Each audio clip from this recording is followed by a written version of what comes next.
রুহটা তো অসুস্থ হয়ে গেছে। 11 মাস এই শরীরের পিছনে, এই দেহের পিছনে মেহনত করতে করতে এই দেহের জন্য রুহটাকে একবারে মেরে ফেলেছি। রুহের আর শক্তি নাই। রুহের শক্তি না থাকার কারণে মসজিদে আসতে পারি না, সত্য কথা বলতে পারি না, মানুষকে ধোঁকা দেওয়া থেকে বাঁচতে পারি না। কেন? আমার রুহটা তো মরে আছে, অসুস্থ হয়ে আছে। 11টা মাস শুধু মানুষকে ক্ষতি করেছি, 11টা মাস শুধু নিজের রুহের ওপর শুধু জুলুম আর জুলুম করেছি। তো আল্লাহ তাআলা চাচ্ছেন আমার রুহটাকে জিন্দা করার জন্য, আল্লাহ তাআলা চাচ্ছেন আমার রুহটাকে জান্নাতে পৌঁছানোর জন্য। এই জন্য 1টা মাস দিলেন, তুমি একটু রুহের পিছনে চিকিৎসা করো। বলে 1 মাসের জন্য ভর্তি হয়ে যাও, রমজান মাসে ভর্তি হয়ে যাও, বিভিন্ন রকমের ট্রিটমেন্ট নিবে, বিভিন্ন রকমের চিকিৎসা চলবে, না খেয়ে সারাদিন থাকতে হবে, এটা এক প্রকার চিকিৎসা। দীর্ঘ সময় দাঁড়িয়ে ঈশার নামাজের পরে তারাবি নামাজ পড়তে হবে, এটা একটা চিকিৎসা। শরীরের দেহকে সুস্থ রাখার জন্য আমরা কত না চেষ্টা করি, কিন্তু রূহ নামক যে একটা বস্তু আছে যেটা কখনো শেষ হবে না। রূহ তো দেহ তো একদিন পচে যাবে, গলে যাবে, নিঃশেষ হয়ে যাবে। এই নিঃশেষ হয়ে যাবে এমন এক দেহের জন্য নিজের জীবনটা শেষ করে দিলাম। আর রূহ নামক যেই বস্তু আছে এটা কখনো শেষ হবে না, কিন্তু এই রূহের জন্য মেহনত কতটুকু করলাম। বলে রূহটাকে জিন্দা করার জন্য আল্লাহ তাআলার পক্ষ থেকে রমজান মাসটা আসছে হাসপাতালে ভর্তি হওয়ার জন্য। বিভিন্ন রকমের কষ্ট আসবে, আত্মীয় স্বজন থাকবে না, খাওয়া ঠিক মতন খাওয়া যাবে না, মন চাইলেই খাওয়া যাবে না, মন চাইলেই ব্যবসার মধ্যে 2 নম্বরে করা যাবে না। এটি চিকিৎসা চলতেছে। বলেন কিসের চিকিৎসা? এটা রূহের চিকিৎসা। দেহ যদি শক্তি নাও থাকে, রূহ যদি তার শক্তিশালী হয়ে যায়, আর এই শক্তিশালী রূহের প্রভাব এই দেহের মধ্যে পড়বে। কিন্তু শক্তিশালী দেহ আছে, তা রূহ যদি শক্তিশালী না হয় তাহলে সে চলা মুশকিল হয়ে যাবে, জান্নাতে যাওয়া বড় কঠিন হয়ে যাবে। যেন রূহকে শক্তিশালী করা, রূহকে জিন্দা করা। এই জন্য আল্লাহ তাআলা বলেন এই রমজান মাসের যে রোজাগুলো রাখো, গুনাহ ছেড়ে দাও, রূহ জিন্দা হয়ে যাবে। আগামী 11 মাস চলা তোমার জন্য সহজ হয়ে যাবে। কত ভয়াবহতা! একটা রোজা যদি কেহ ছাড়ে, যারা তরমুজ ব্যবসায়ী এরা এখন থেকে গুদামজাত শুরু করে দিবে। যখনই রমজানের শেষ 20 দিন আসবে, একটু গরমটা বাড়বে, তখন চড়া মূল্যে বাজারের মধ্যে সেগুলো বাজারজাত করবে। এটা কিন্তু ঠিক না। এটা তো এক প্রকার রোজাদারদেরকে কষ্ট দেওয়ার শামিল। আরব কান্ট্রিগুলোর নিয়ম হলো যে রমজান মাসের বাইরে যে মাসগুলো আছে, ওই মাসের চেয়ে রমজান মাসে দ্রব্যাদির মূল্য অর্ধেক হয়ে যায়, শুধু রোজাদারদের খাতিরে, রমজান মাসের মর্যাদার খাতিরে। কিন্তু আমাদের বাংলাদেশের অবস্থার বিপরীত। রমজান আসলে সব কিছুর দাম চড়া হয়ে যায়।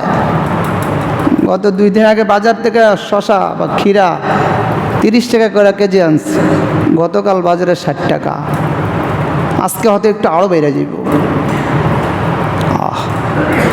এটা একমাত্র হওয়ার কারণ হলো আল্লাহর ভয় ভীতি না থাকা। যার ভিতরে আল্লাহ তাআলার ভয় ভীতি থাকবে, সে এমনটা করতে পারে না, মানুষকে আর্থিকভাবে কষ্ট দিতে পারে না। রমজান মাস আসছে আমাদেরকে আল্লাহর ভয় ভীতি অর্জন করার, শিক্ষা গ্রহণ করার জন্য। রমজানের উদ্দেশ্যই এটা, আল্লাহর ভয় অর্জন করা, তাকওয়া হাসিল করা। এই রমজান মাসের রোজা প্রত্যেক আকিল বালেগ মুসলমান স্বাধীনের জন্য ফরজ। আর এই ফরজ বিধানটা শুধু মুসলমানদের জন্য, এই উম্মতের জন্যই ছিল না, এটা পূর্ববর্তী সমস্ত নবীর উম্মতদের জন্যই ফরজ ছিল। তবে রাখার ধরন ভিন্ন ছিল, সংখ্যার ভিন্ন ছিল, কিন্তু রোজা সব উম্মতের উপর ফরজ ছিল। এটা আল্লাহ তাআলাই বলেন, ইয়া আইয়ুহাল্লাযীনা আমানু কুতিবা আলাইকুমুস সিয়াম, হে ঈমানদারগণ, তোমাদের উপর রোজাকে ফরজ করা হয়েছে। কুতিবা আলাইকুমুস সিয়াম আই ফুরিজা আলাইকুমুস সিয়াম, তোমাদের উপর রোজাকে ফরজ করা হয়েছে। কামা কুতিবা আলাল্লাযীনা মিন ক্বাবলিকুম, যেমনই রোজা ফরজ ছিল তোমাদের পূর্ববর্তী জাতিদের উপর। তাহলে রোজা এটা কষ্ট ভাবা যাবে না, যেহেতু আমাদের পূর্ববর্তী জাতিরাও উম্মতেরাও এই রোজা পালন করেছে। আরে রোজাটাও আল্লাহ তাআলা পারতেন যে 6 মাস রোজা থাকবে আর 6 মাস রোজা ছাড়া থাকবে, পারতেন। তাও আল্লাহ তাআলা ইহসান করে 1 মাস শুধু রাখছেন। আইয়ামাম মাদুদাত, গণনায় নির্দিষ্ট কিছু দিন, হয় 29 দিন না হয় 30 দিন।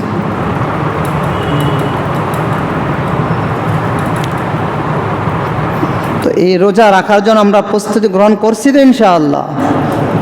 হ্যাঁ, আর এটা তো হিম্মতের ব্যাপার, মনের ইচ্ছা, মনের সাহস।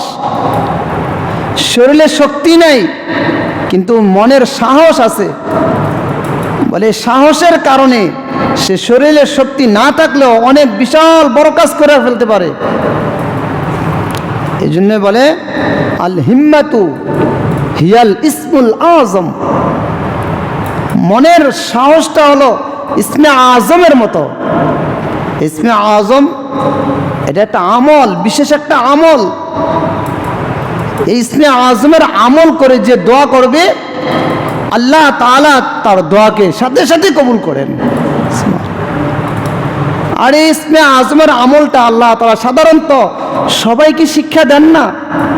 যদি সবাই আমরা এই আমলটা জানতাম তাহলে দুনিয়া উলট পালট করে দিতাম, আসমান নামায় নিয়ে আসতাম, জমিনকে দাবায় দিতাম, চন্দ্রকে হাতে নিয়ে ঘুরতাম, সূর্যকে বলতাম চলো। আমরা তো এমন। এই জন্য আল্লাহ তাআলা ইসমে আজমের আমল সবাইকে শিক্ষা দেয় না। আল্লাহ তাআলা খাস বান্দা, যারা কিছু কিছু বান্দা আছে যাদেরকে আল্লাহ তাআলা ইসমে আজমের আমল শিক্ষা দিয়েছে, জ্ঞান দান করেছে।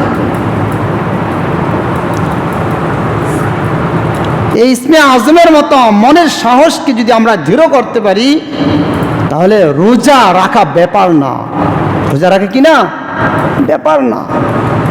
রোজাকে অনেক কষ্ট মনে হয় না? তাহলে একটা উদাহরণ শোনেন, রোজার কষ্টটা কিরকম। রোজার কষ্টটা হলো ডাক্তার রুগীকে সুই ফোটানোর মতো। বলেন ডাক্তারখানায় যখন রুগী যায়, তার যখন সুই দেওয়ার প্রয়োজন হয়, ডাক্তার সুই দিবে, এই সুই দিলে কি আরাম লাগে না ব্যথা লাগে? বলেন না। অপারেশন করতে হবে, কাটতে হবে, এই কাটা কি রুগীর জন্য কষ্টকর নাকি আরামদায়ক? কষ্টকর। বলেন এই ডাক্তারের সাথে রুগীর সাথে কোনো শত্রুতামি আছে? কোনো শত্রুতামি নাই। তাকে সুই দিবেন কেন? তাকে কাটবেন কেন? কেন তাকে কাটতেছেন? কেন তাকে সুই দিতেছেন? কেন একটা পা কেটে ফেলে দিচ্ছেন? তার সাথে তো কোনো শত্রুতামি নাই। তাহলে বোঝা গেল ডাক্তার এই রুগীর একটু কল্যাণ চায়। যখন ডাক্তার সুই দিল, অপারেশন করলো, পায়েরটা কেটে ফেলে দিল, তারপরেও সে ডাক্তারকে কিছুই বলে না। মনের আশা আছে যে অঙ্গ একটা ফালাই দিল আমার জীবনটা বেঁচে যাবে, যদি না ফালায় আস্তে আস্তে পচন ধরতে ধরতে শরীর সহ পচে যাবে। এই আশায় ডাক্তারকে কিছু বলে না। ডাক্তার একটা অঙ্গ কেটে ফেলে দিছে, তারপরেও ডাক্তারকে মোটা অঙ্কের টাকা দিয়ে দিছে। রুগী দেয় না? দেয়। কেন? আশা হলো শরীরটা সুস্থ হবে। এই জন্য সে সব কিছু সহ্য করে নিছে। রোজার কষ্টটা তো তেমনই, না খাওয়ার কষ্ট, দাঁড়ায়া দীর্ঘ সময় তারাবি নামাজ পড়ার কষ্ট, এই যে কষ্টগুলো, এই কষ্টগুলো উদ্দেশ্য হলো আমাদের একটা যে অন্তর দিল আছে, এই দিলটা তো অসুস্থ হয়ে গেছে, রুহটা তো অসুস্থ হয়ে গেছে। 11 মাস এই শরীরের পিছনে, এই দেহের পিছনে মেহনত করতে করতে এই দেহের জন্য রুহটাকে একবারে মেরে ফেলেছি। রুহের আর শক্তি নাই। রুহের শক্তি না থাকার কারণে মসজিদে আসতে পারি না, সত্য কথা বলতে পারি না, মানুষকে ধোঁকা দেওয়া থেকে বাঁচতে পারি না। কেন? আমার রুহটা তো মরে আছে, অসুস্থ হয়ে আছে। 11টা মাস শুধু মানুষকে ক্ষতি করেছি, 11টা মাস শুধু নিজের রুহের ওপর শুধু জুলুম আর জুলুম করেছি। তো আল্লাহ তাআলা চাচ্ছেন আমার রুহটাকে জিন্দা করার জন্য, আল্লাহ তাআলা চাচ্ছেন আমার রুহটাকে জান্নাতে পৌঁছানোর জন্য। এই জন্য একটা মাস দিলেন, তুমি একটু রুহের পিছনে চিকিৎসা করো। বলে 1 মাসের জন্য ভর্তি হয়ে যাও, রমজান মাসে ভর্তি হয়ে যাও, বিভিন্ন রকমের ট্রিটমেন্ট নিবে, বিভিন্ন রকমের চিকিৎসা চলবে, না খেয়ে সারাদিন থাকতে হবে, এটা এক প্রকার চিকিৎসা। দীর্ঘ সময় দাঁড়িয়ে ঈশার নামাজের পরে তারাবি নামাজ পড়তে হবে, এটা একটা চিকিৎসা। শরীরের দেহকে সুস্থ রাখার জন্য আমরা কত না চেষ্টা করি, কিন্তু রূহ নামক যে একটা বস্তু আছে যেটা কখনো শেষ হবে না। রূহ তো দেহ তো একদিন পচে যাবে, গলে যাবে, নিঃশেষ হয়ে যাবে। এই নিঃশেষ হয়ে যাবে এমন এক দেহের জন্য নিজের জীবনটা শেষ করে দিলাম। আর রূহ নামক যেই বস্তু আছে এটা কখনো শেষ হবে না, কিন্তু রূহের জন্য মেহনত কতটুকু করলাম। বলে রুহটাকে জিন্দা করার জন্য আল্লাহ তাআলার পক্ষ থেকে রমজান মাসটা আসছে হাসপাতালে ভর্তি হওয়ার জন্য। বিভিন্ন রকমের কষ্ট আসবে, আত্মীয় স্বজন থাকবে না, খাওয়া ঠিক মতন খাওয়া যাবে না, মন চাইলেই খাওয়া যাবে না, মন চাইলেই ব্যবসার মধ্যে 2 নম্বরে করা যাবে না। এটি চিকিৎসা চলতেছে। বলেন কিসের চিকিৎসা? এটা রুহের চিকিৎসা। দেহ যদি শক্তি নাও থাকে, রূহ যদি তার শক্তিশালী হয়ে যায়, আর এই শক্তিশালী রূহের প্রভাব এই দেহের মধ্যে পড়বে। কিন্তু শক্তিশালী দেহ আছে, তা রূহ যদি শক্তিশালী না হয় তাহলে সে চলা মুশকিল হয়ে যাবে, জান্নাতে যাওয়া বড় কঠিন হয়ে যাবে। এই জন্য রূহকে শক্তিশালী করা, রূহকে জিন্দা করা। এই জন্য আল্লাহ তাআলা বলেন এই রমজান মাসের যে রোজাগুলো রাখো, গুনাহ ছেড়ে দাও, রূহ জিন্দা হয়ে যাবে। আগামী 11 মাস চলা তোমার জন্য সহজ হয়ে যাবে। কত ভয়াবহতা! একটা রোজা যদি কেহ ছাড়ে, শরীয়তের কোনো ওজর ছাড়া, অসুস্থতা ছাড়া, রসুল বলেন সে যদি এ রোজার কাজা সারা বৎসর রাখে তাহলে তার ঘাটতি পূরণ হবে না। মান আফতারা ইয়াওমান মিন রমাজান, কেউ যদি রমজানের একটা রোজা ভাঙে, মিন গায়রি রুখসাতিন ওয়ালা মারাজিন, কোনো অসুস্থ ছাড়া, শরীর কোনো ওজর ছাড়া সে যদি একটা রোজা ভাঙে, লাম ইয়াখজিহি সাওমুদ দাহরি কুল্লিহি ওয়া ইনসামাহু, সে যদি সারা বৎসর যদি সে রোজার কাজা আদায় করতে থাকে তারপরে তার ঘাটতি পূরণ হবে না।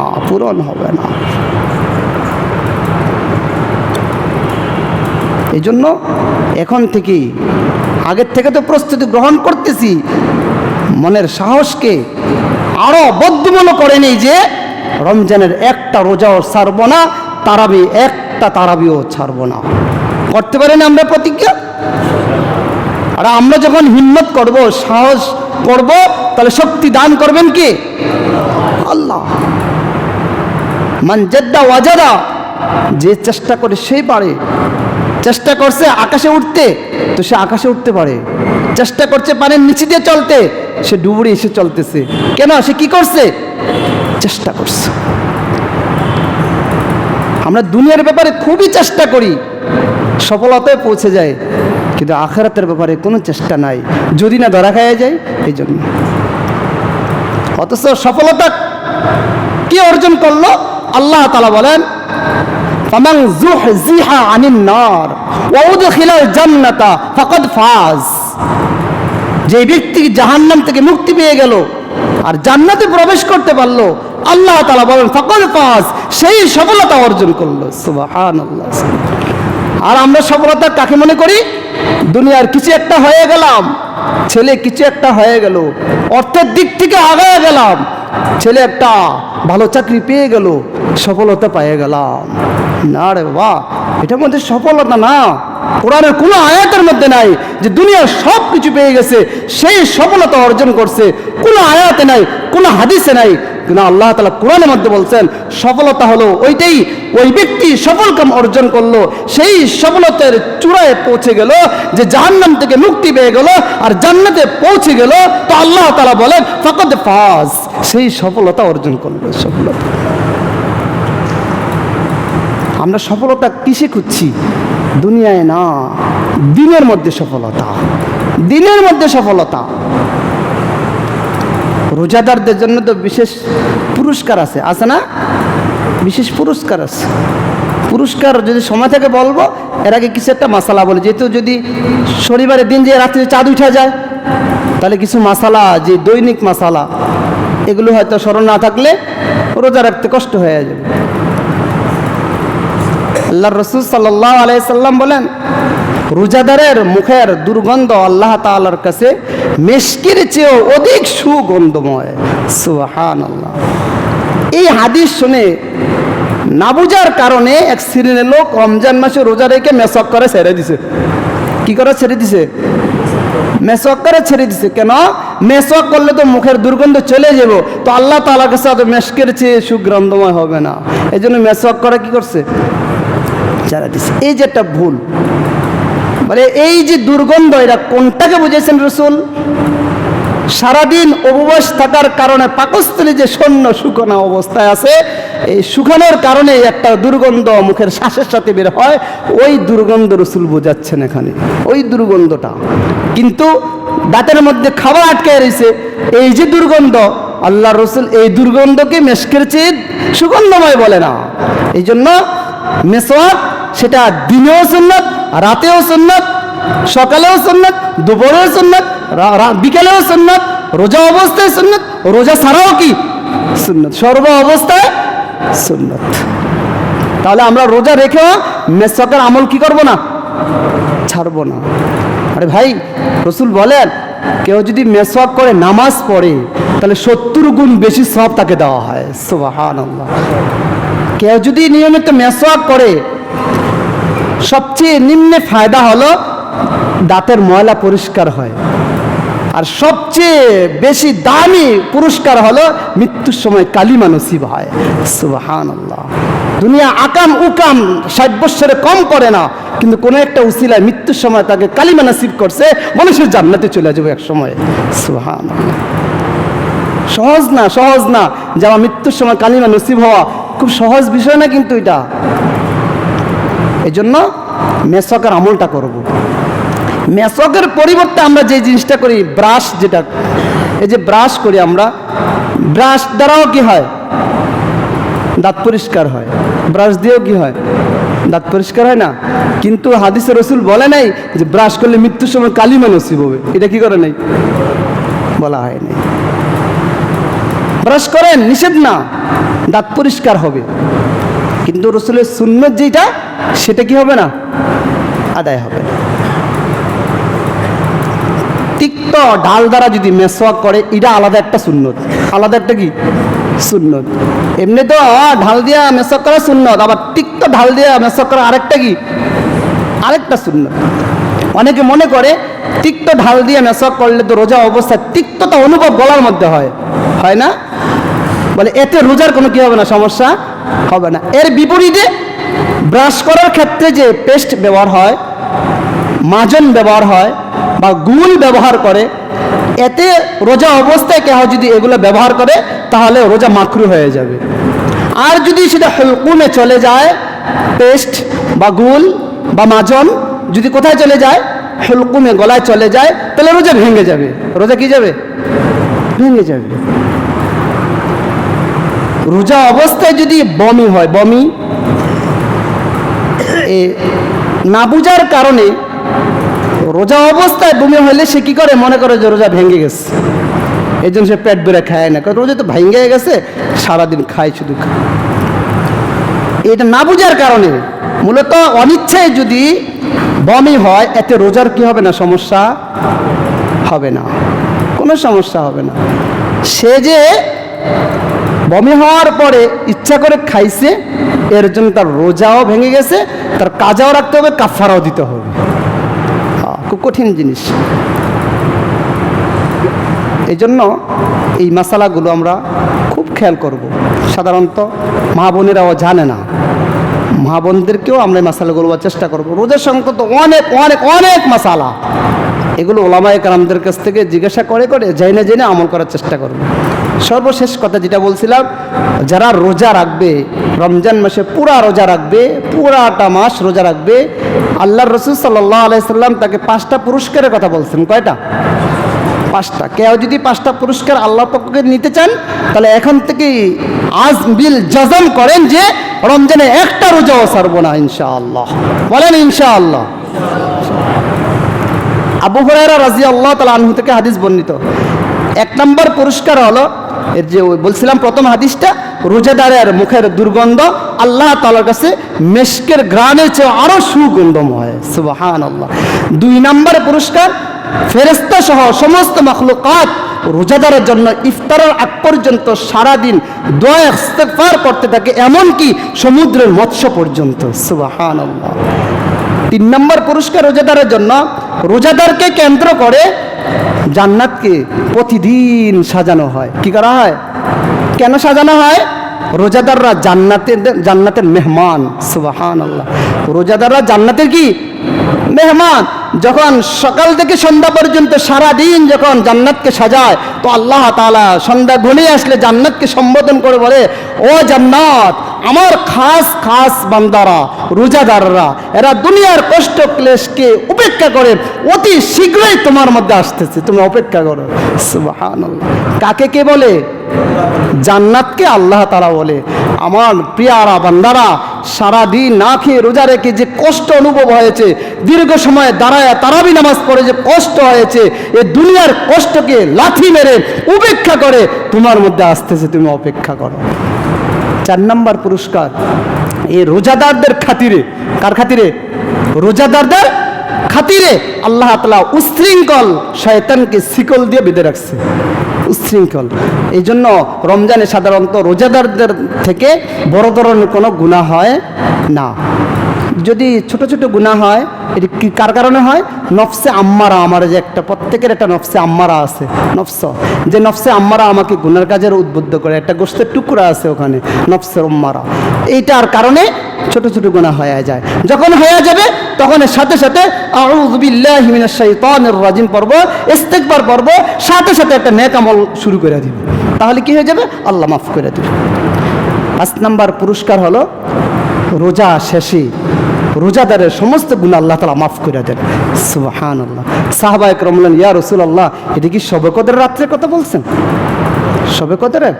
আল্লাহর রাসূল সাল্লাল্লাহু আলাইহি সাল্লাম বলে না না, শ্রমিক যখন কাজ করে, মজদুরি যখন সে শ্রম দেয়, কাজ শেষ হলে তার মজুরি দেওয়া হয়। এর দ্বারা উদ্দেশ্য, রোজা যেদিন শেষ হয়ে যাবে সেটা 29 হোক বা 30 হোক, অর্থাৎ চাঁদ রাত্রে। কোন রাত্রে? কোন রাত্রে? চাঁদ রাতে। কোন রাতে? চাঁদ রাতে আল্লাহ তাআলা রোজাদারদেরকে মাফ করে দেয়। সুবহানাল্লাহ। আল্লাহ তাআলার পক্ষ থেকে যেন আমরা গুনাহ মাফি অর্জন করতে পারি, এই জন্য পুরাটা রমজান সিয়াম সাধনায় কাটানোর চেষ্টা করব। যত রকমের অন্যায় ভুল কাজগুলো আছে, এগুলো না করার প্রতিজ্ঞা করব, চেষ্টা করব, আর যেন আল্লাহ তাআলা পেয়ারা বান্দা হতে পারি। বেশি বেশি দোয়া করব, আর পরস্পরকে মাফ করে দিব। যে রমজান মাসে যেন আল্লাহ তাআলা সবাইকে নিষ্পাপ অবস্থায় যেন আমল করার সুযোগ করে দেয়। আমাকে আপনারা সবাই মাফ করে দিবেন। আমার পক্ষ থেকে সবার প্রতি ক্ষমা। আমি যদি কারোর সাথে কোনো অন্যায় ভুল ভ্রান্তি করে থাকি, মানুষ হিসেবে ভুল হইতেই পারে। এই জন্য আমি আপনার সবার কাছে মাফ চাইতেছি, আপনার সবাই আমাকে মাফ করে দিবেন, যেন আল্লাহ তাআলা মাফ করে দেন। আপনারা যদি আমার ভুলের কারণে যদি মাফ না করেন, তাহলে আমার আমল করে কোনো লাভ হবে না। এই জন্য আপনাদের কাছে হাত জোড় করে বলতেছি, আমার পক্ষ থেকে যদি আপনাদের প্রতি কোনো ভুল ভ্রান্তি হয়ে থাকে, ইচ্ছায় বা অনিচ্ছায়, গোপনে বা প্রকাশ্যে কোনোভাবে যদি হয়ে থাকে, আপনাদের সবার কাছে মাফ চাইতেছি, সবাই মাফ করে দিবেন। মাফ করবেন তো ইনশাআল্লাহ? আল্লাহ তাআলা যেন আমাকে মাফ করে দেয়, আপনাদের সবাইকে মাফ করে দেয়, সবাইকে যেন আল্লাহ তাআলা জান্নাতে আবার একসাথে থাকার তৌফিক দান করেন। ওয়া আখিরু দাওয়ানা আনিল হামদুলিল্লাহি রাব্বিল আলামিন।